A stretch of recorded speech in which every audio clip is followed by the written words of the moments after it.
that they're gonna give it back to you. Саламатсыздарбы, урматтуу достор. Сиздер менен персона долбоорунун алкагында кайрадан жолугушуп жатканыңызга кубанычтамын. Сиздерге долбоордун экинчи чыгарылышында өз жашоо турмушубуздагы актуалдуу болгон ийгиликтин сырлары менен бөлүшүп, көптөгөн кызыктуу жаратмандык өз иштери жөнүндө айтып берүү үчүн жеке ишкер, таланттуу дизайнер Мээрим Дүйнө жана өзгөчө келишимдүү айым Мээрим Табалдиева менен маек курабыз. Говорят, Адатта бизнес мырзаларга гана таандык дешет. Бирок бүгүнкү биздин каарманыбыз бул стереотипти жокко чыгарган. Ишкерликте чоң ийгиликтерди жараткан таланттуу дизайнер жана супсулуу болгон айым бизде конокто. девушка. Мээрим, сизди ар тараптуу көп бийиктиктерди багындырган ийгиликтүү жеке бизнес айым деп ишеним менен атасак болот. Анткени сиз түрдүү багытта ишмердүүлүктү жүргүзүп келе жатыпсыз. Атап айтсак, кофейня, балдар үчүн окуу тиркмелери, жеке маркаңыздагы бут кийим чыгарган ишканаңыз. Албетте, бунун баарына өзүңүз баш көз болуудасыз. Убактыңыз кантип жетишет болду экен ушунун баарына? Бардыгына бир күндө жетишүү албетте мүмкүн эмес. Бир эле учурда эне болуу, жумушта иштөө, социалдык иштер менен алектенүү, бардыгына бир учурда жетишүүгө болот деген аялдын образын элестетүү бул туура эмес деп ойлойм. Мындай учурда чындыгында тандоого мажбур болосуң. Тандоо өзгөчө энелер үчүн күн сайын зарыл. Жумуш жүрүп турса дагы сен үчүн кайда баруу өзгөчө маанилүү деп ойлоносуң.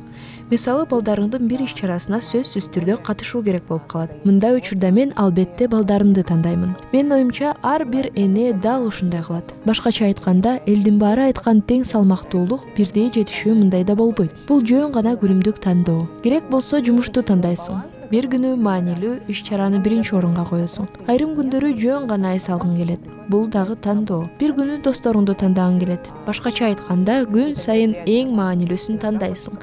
Чечимдерди кабыл аласың. Тынбай тандоонун үстүндө болуу менен бирге баарына жетишүүгө аракеттенесиң. Бирок тилекке каршы дайым эле биз каалагандай боло бербейт эмеспи? Сиз үй бүлө жөнүндө да кеп козгоп өттүңүз. Бүлөңүз тууралуу уксак болобу? Папа у меня Атам кесиби боюнча физик, математик. Апам болсо дарыгер. Азыркы тапта экөө тең сабак берет. Атам жаш кезинде эле өз адистигин өзгөртүп алган. Журналистика менен алектенип кеткен, көп жазат. Үй бүлөдө 2-1 тууганбыз. Иним экөөбүздүн ортобуз 12 жыл. Иним 25 жашта, мен 37-демин. Үй бүлөбүз менен көп жерлерди кыдырдык. Бала кезимен эле 5-6 жашымдан көптөгөн мамлекеттерге саякатка барчубуз. Бир учурларда Москва шаарында, андан кийин Лондондо туруп калдык. Мындан улам мен жаш балалык кезимде көргөн билген нерселер дүйнөгө болгон көз карашымды өзгөрттү деп айта алам. Бардыгына кененирээк түшүнүк менен карап калдым. Мындайды мен да көрө алам. Бул үчүн ата-энеме ыраазы болуп, аларга алкыш айткым келет. Ата-эненин балдарына берген эң мыкты инвестициясы бул дүйнөгө болгон кенен көз караш деп ойлойм. Балдары кийин өздөрүнүн жашоосунда аны туура пайдаланып, өз ордун тез табууга, көп нерсени түшүнүүгө чоң жардам болоруна ынандым. Мисалы, мен өспүрүм кезимде батыш маданиятын таанып өскөн болсом, кийинчерээк постсоветтик коомдо бизде өттү. Бул жакшы айкалышка ыраазычылык билдирем. Себеби мен ар бир жагдайды ар тарабынан карай жана түшүнө алам. Бизге берген мындай тарбия үчүн ата-энеме алкыш айтуудан чарчабайм. Мен турмушка эрте чыктым, 20 жашымда. 21 жашымда тун уулумду төрөдүм. Андан кийин дагы бир уул жана бир кыздуу болдук. 10 жылдан кийин жолдошум экөөбүз ажырашып кеттик. Чогуу жашабаганыбызга 6-7 жылдай болду. Сиздин бизнеске аралашканыңыз ажырашууга себеп түрткү болгон жокпу? Бизнес менен алектенүү балким ооба, эркиндик көбүрөөк керек болгон болушу мүмкүн. Ажырашуудан кийин өзүңдү башкача сезип калат экенсиң. Башкача айтканда, мүмкүнчүлүктөрүң кенен болгондой. Себеби никелүү аялдарда өздөрүнө тийиштүү милдеттери болот эмеспи? Эми болсо мен башкача ой жүгүртүп калдым десем болот. Албетте, үй бүлө керек. Түшүнүү менен жашоо эң сонун нерсе. Пикирлеш болуу, кеңешүү, бейпилдик менен өз жана балдарыңдын келечегин бирге, бир багыт менен түзгөнгө, колдоп, толуктап турганга эч нерсе жетпейт. Бирок мындай абалды башкача кабыл алуу, эки ортодо түшүнбөчүлүк болсо, бул абдан оор, капалуу жагдай болуп калат. Эмки сурообуз бизнес, балдардын тарбиясы жана спорт менен машыгуунун айкалыштыруунун сырлары жөнүндө болсун. Бардыгына кантип жетишип келесиз, Мээрим? Мен муну эвак түшүнгөн элем. Спорт менен машыгуу көп нерсеге өбөлгө түзүп берет. Спорт бул тартип. Тартип бул эч нерсеге карабастан кандай маанилүү иш чара болбосун, жумасына 3 жолу сөзсүз түрдө машыгуу залына баруу.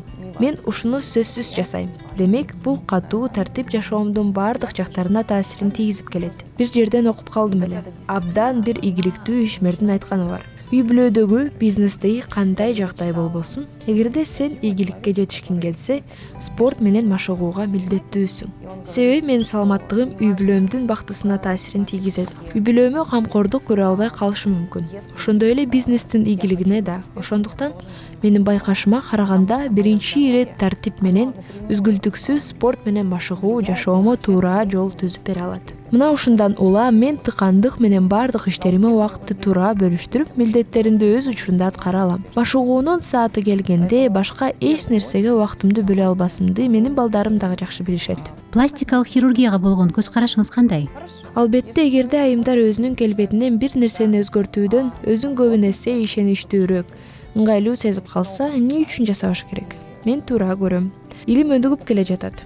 Эгерде адамга канааттануу алып келсе, эмне үчүн болбосун? Бирок ар нерсенин ченин билип туруу зарыл. Ар бир кыз же улан өз келбети менен макул болуп кабыл алууну үйрөнүш керек.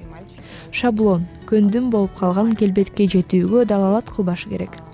Эгерде адам психологиялык жактан туруктуу болуп, тийиштүү бир жерин өзгөртүү чечимин кабыл алса, анда туура.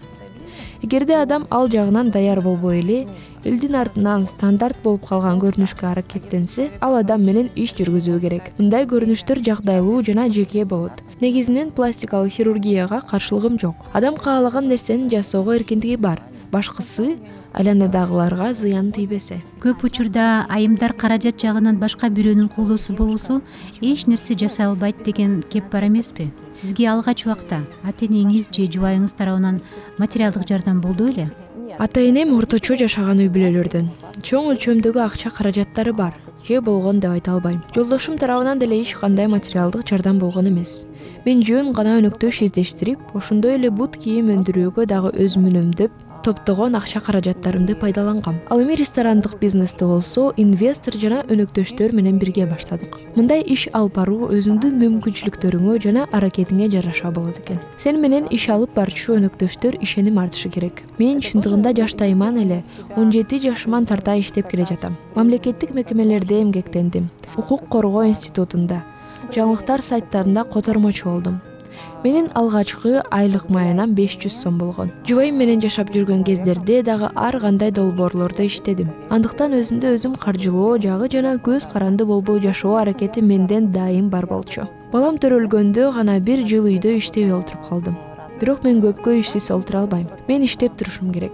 Негизи долбоорлордо иштеп жүргөн учурда эле бизнеске жана ишкердикке аракетим бар болчу. Ушул жерге жакын жайгашкан дүкөнчөдө жасалгалар дүкөнүн ачууга аракеттер болгон. Албетте алар майда, бышпаган жана ойлонбостон жасалган иштер эле.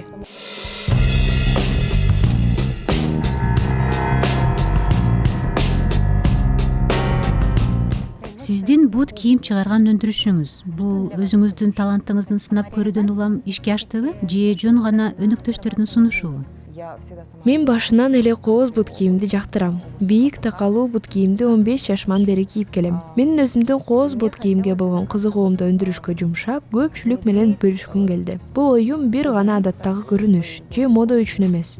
Мен аялдарга эстетика жагын көрсөткүм келди. Бут кийим баркын, кооздугун таанып билген айымдар мени түшүнөт. Айрым айымдар бийик такалуу бут кийимди көп жактырышпайт. Көп ойлонбостон жөнөкөй бут кийим кийишет. Албетте бул алардын тандоосу. Мен үчүн өзүмдүк көз карашым жана философия менен бөлүшүү маанилүү болду. Мен чыгарган бут кийимди белгилүү болгондугу тууралуу айтып кетсем, мактангым келбейт, бирок мен толук ишеним менен айта алам, сыймыктанам. Биз чыгарган бут кийимдер жетишүү деңгээлге популярдуу боло алды. Ачылганыбызга 5 жыл болду. Ыраазы болгон кардарлардан көптөгөн билдирүүлөрдү, каттарды алып жүрөм. Айрым учурларда өзүмө келип ыраазычылык билдирип кетишет. Кардар ыраазы болсо, бул сенин жетишкендигиң болуп саналат. Айлык маянасы мисалы 10 000 сом болгон айым. Сиздин бут кийимди сатып алууга мүмкүнчүлүгү барбы? Баалар канчалык деңгээлде демократиялуу деп ойлойсуз? Мындай сапаттагы белгилүү брендтердин бут кийимдери биздин бут кийимге салыштырмалуу 2-3 эсе кымбат турат. Баалар материалдардын, мастерлердин ишинин сапатына жараша коюлат. Ошондой эле мен өзүмдүн продукцияма тийиштүү бир чекке жетүү максатын койгом. Баасы өтө кымбат деп айта албайм, бирок арзан дагы эмес. Айына 10 000 сом тапкан адамдар акчасын бөлүп 1-2 ай топтоп алса болот. Биздин бут кийимдин сапаты өтө жогору. белгилүү Италиянын брендтери менен катар стандарттарга дал келүүгө аракетибизди жумшап келебиз. Бирок аны менен бирге арзаныраак жана жеткиликтүү кылууга басым жасайбыз. Орто деңгээлде жашаган Бишкек тургундарына жеткиликтүү бут кийим деп эсептейм. Нобель компаниясына Гидротен кремин сунуштайм. Бул крем жарааттарды, күйүктөрдү, бала эмизгенден пайда болгон кесилүүнү дарылоо, ошондой эле косметологиялык процедуралардан кийин калыбына тез келтирүү үчүн пайдаланылат. А сиздин балдарга багытталган окуу тиркмеси, бул жаңы багыттагы ишмердүүлүгүңүз. Ушул тууралуу да бир эки сөз айта кетсеңизчи. Ооба, бул 3 жаштан 8 жашка чейинки балдар үчүн англис тили боюнча окуу тиркемеси. Башкача айтканда, мектепке чейинки балдар ар кандай гаджеттерде, телефон, планшет, компьютер аркылуу окушат. Албетте алгач ата-энеси жардам беришет. Андан ары бала өз алдынча оюн түрүндө, ыр түрүндө, видеолор аркылуу интерактивдүү машыгуулар менен окушат. Бул тиркеме АКШда чоң топ менен бирге иштелип чыккан. Ал топ билим берүү жаатында чоң тажрыйбасы бар. Балдар менен 20 жылдан ашуун убакыт иштеген адамдар болгон. Бул тиркеме англис тилинде сүйлөбөгөндөр үчүн иштетилген. Алгач бул тиркеме мектептер жана бала бакча үчүн окуу программа катары каралган эле. Окуу программасы болуп Чили, Кытай, Вьетнам мамлекеттерине иштеп келет. Кыргызстанда болсо бул тиркемени индивидуалдуу түрдө туз-кардарга, ата-энеге сатууну чечишти. Биз бул жактан тиркеменин үстүндө дагы кошумча иштедик. Сатып алууга жеңилдик түзгөнгө аракеттендик. Бул тиркемени үй шартында колдонууга ыңгайлаштырдык. Себеби биздин азыркы болуп жаткан шартта үйдө окутуу актуалдуу. Белгилей кетчү жагдай, бул программанын өзгөчөлүгү бар. Тил үйрөтүүдөн тышкары адамдын баалуу сапаттарына дагы басым жасалган. Оюн түрүндө болгон окутууда адамдардын болгон жакшы сапаттарына, мисалы чынчылдыкка, жоопкерчиликке, эмпатияга, боорукердикке жана башка сапаттарга акырындык менен кошо үйрөтүлөт. Көрсөтүүнүн өнөктөшү Beauty Spa by World Class Spa салону. Карантин учурда ар кандай терс көрүнүштөр болду. Мисалы балдарга карата зордук, зомбулук. Сиздин буга болгон көз карашыңыз кандай, Мирим? Биз үчүн карантин абдан жакшы өттү.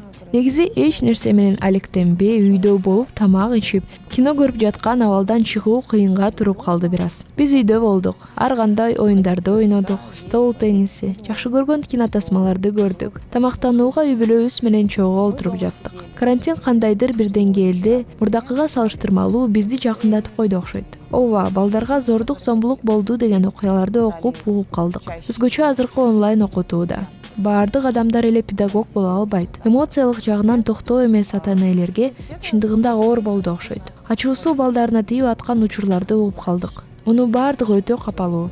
Ал учурда өзүн өзү өлтүрүү фактылары дагы көбөйүп кетти. Аялдарга болгон зордук, зомбулуктун саны өстү. Бирок мага белгилүү болгондой, мындай көрүнүш дүйнө жүзүнүн баардык жеринде кездешип жатты. Ал эми эмансипацияга болгон мамилеңиз кандай?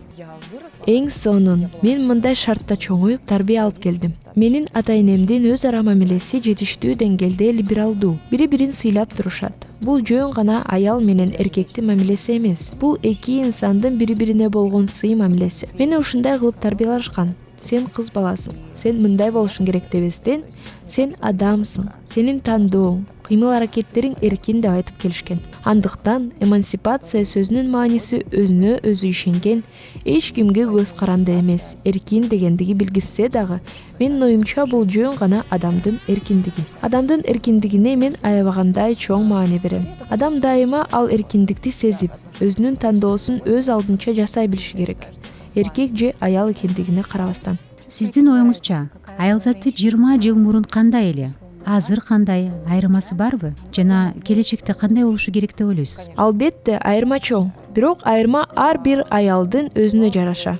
Мисалы, кээ бир аял 10, 20, 30 жыл мурдакыга салыштырмалуу өзүн эркин сезип калгандар бар. Тескерисинче айрымдары өз ыктыяры мененби же башка адамдардын таасири мененби эркин болбой, түнт мүнөздүү болуп, кандайдыр бир чектөөлөр менен жашап калышкан. Менимче бул жагы дагы аялдын өзүнүн түздөн түз көз каранды. Ар бир аял өзү тандоого укуктуу. Эң башкысы өз ыктыяры менен эч кимден ар тараптан басым болбой тандоо болуш керек. Ооба, бирок айрым учурда түзүлүп калган жагдайдан же маанилүү адамдардын оюнан сөзүнөн улам ал тандоого дуушар болушу мүмкүн. Мындай учурда аял ойлонуп, анализдеп, өзүнүн жеке оюн эске алып бир чечимге келиши абзел. Бул абдан маанилүү. Эгерде аял динге берилип жоолукка оронгусу келсе жана бул чечимге өз ыктыяры менен ойлонуп келген болсо, бул нерсе жүрөгүнө жакын болуп, өзүнө тартып турса, анда бул абдан жакшы. Ал эми башка адамды мажбурлоосу менен мындай кадамга барса, анда бул туура эмес. Аял үчүн бул артка таштаган кадамы болуп калат. Мен жакшы жакка бурулган өзгөрүүлөрдү чагылдырган көптөгөн учурларды билем. Эркин болуп, көптөгөн жетишкендиктерди багындырган адамдар айланамда бар экендигине мен абдан сыймыктанам. Алар жөн гана аял болбостон, инсан катары өсүүгө бакыт алган аялдар. Алар эне, жаш кары болгонуна карабастан, өсүп өнүгүү максаттарын ишке ашырууга умтулушат.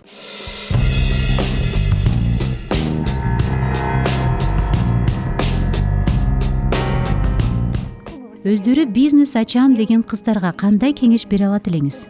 Баарыбызга белгилүү болгон бир чындык бар. Эгерде аял дени сак, бактылуу жана психологиялык жактан туруктуу болсо, ал мыкты эне, жубай, кыз, жөн гана жакшы адам боло алат. Андыктан өзүнө камкордук көрө алган аял жакындарына жетиштүү деңгээлде камкордук көрсөтө алат го деген ойдомун. Белгилүү бир ченем жана өзүн биринчи иретке кое билүү адамга башка сапаттарды дагы тарбиялаганга шарт түзүп берет. Албетте эч ким эч убакта 100% өзүнө ишене албайт. Бирок кескин кадамдарга баруу бул адамдын мыкты сапаттарынын бири. Өзүнө өзү ишенүү бул адамдын өзгөрүп турган абалы. Дайыма мындай абалда боло албайсың. Өзүнө өзү ишенүүгө жетүү үчүн дайыма өзү менен өзү иш алып барып туруусу зарыл.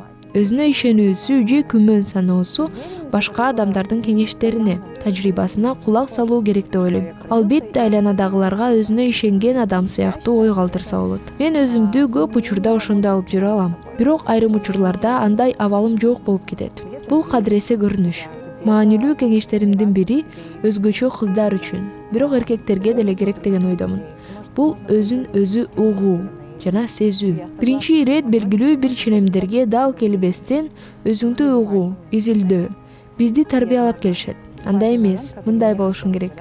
Айрым жагдайларга туура келишиң керек деген сыяктуу. Андай учурда тарбия берген адамдар сенин чыныгы ой кыялыңды билгиси келбейт. Кадыресе жол менен бизге таанууланган аял бул курмандык деген ой чынында жокко чыгарылышы керек. Албетте аял баарынан кыйын. Ага эч бир адам теңеле албайт деген ойдон алысмын. Аял менен эркек бири-бирин толуктап туруусу керек. Экөө бири-биринен өйдө төмөн эмес. Жөн гана бири-биринен бир аз айырмаланган, бири-бирин толуктап тура алган жандар. Кимиси өйдө же төмөн, менин колуман келет, сенинки келбейт деп далилдеп жашап келүүнүн кажети жок. Ар бир адамдын колунан келет. Айрым адамдардын дээринде генетикалык деңгээлде бул стереотиптер болушу мүмкүн. Бирок бул адам өзгөрүү керектигин сезип баштаганда, ал өзүн башкача тарбиялап өзгөрө баштайт. Менин оюмча, ар бир эле адам өзүнүн үстүндө иштеп, өзгөрүү кыла алат. Кааласа адамдагы эң татаал сапаттарды дагы тарбиялоого мүмкүндүк ар дайым бар. Айтыңызчы Мерим, эгерде 10 жылга артка кайтсак, өзүңүзгө кандай кеңеш берет элеңиз?